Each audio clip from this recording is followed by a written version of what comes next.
নমস্কার, শুভ সকাল। আজ আমরা শ্রীগীতার 23 এবং 24 শ্লোকে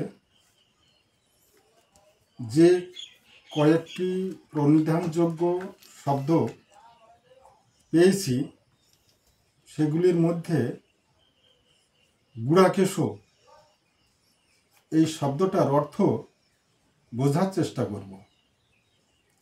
ওম নমো ভগবতে বাসুদেবায়। ওম নমো ভগবতে বাসুদেবায়। ওম নমো ভগবতে বাসুদেবায়। জয় গুরু, জয় গুরু, জয় গুরু। গুড়াকেশ শব্দের অর্থ হল গুড়াকা যোগ ঈশ।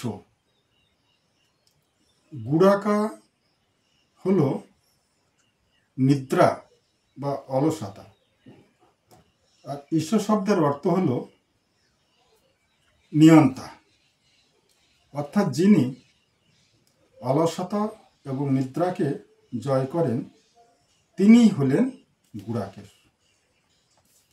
নিরবচ্ছিন্ন ক্রিয়া সাধনে রত সাধককে গুড়াকেশ বলা হয়ে থাকে।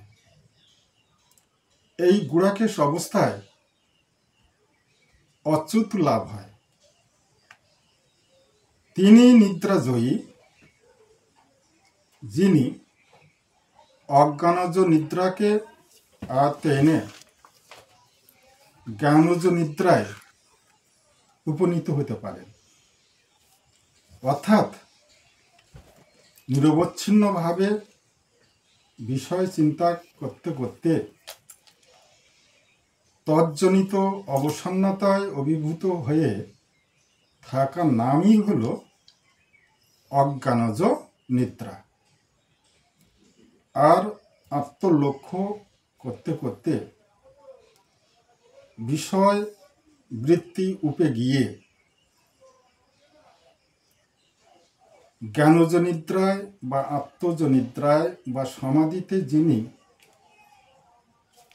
স্থিতি লাভ করেন তিনিই হলেন গুড়াকেশ। এই গুড়াকেশ অবস্থায় সাধকের অচ্যুত লাভ হয়। অর্থাৎ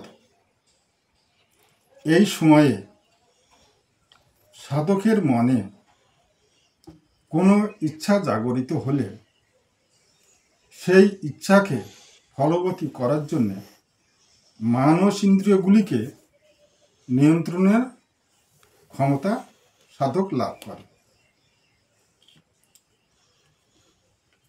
এই যে অচ্যুত অবস্থা, এই অবস্থার শক্তি আসে কুটস্থ থেকে। তখন সাধকের মনে যা কিছু কামনা বাসনা আসে সাধক সেটা পেতে পারে।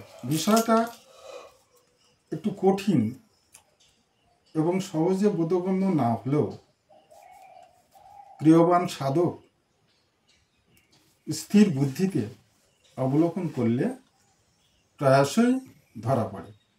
তাই এরূপে স্থলে সাধক যদি তার উত্তম দেহরথখানি নিয়ে উভয় সেনাদলের মধ্যে স্থাপন করতে চান তাহলে গুরু কৃপালব্ধ ঋষিকেশ শক্তির প্রভাবে সেটা করতে সমর্থ হন। নমস্কার, এই পর্যন্ত।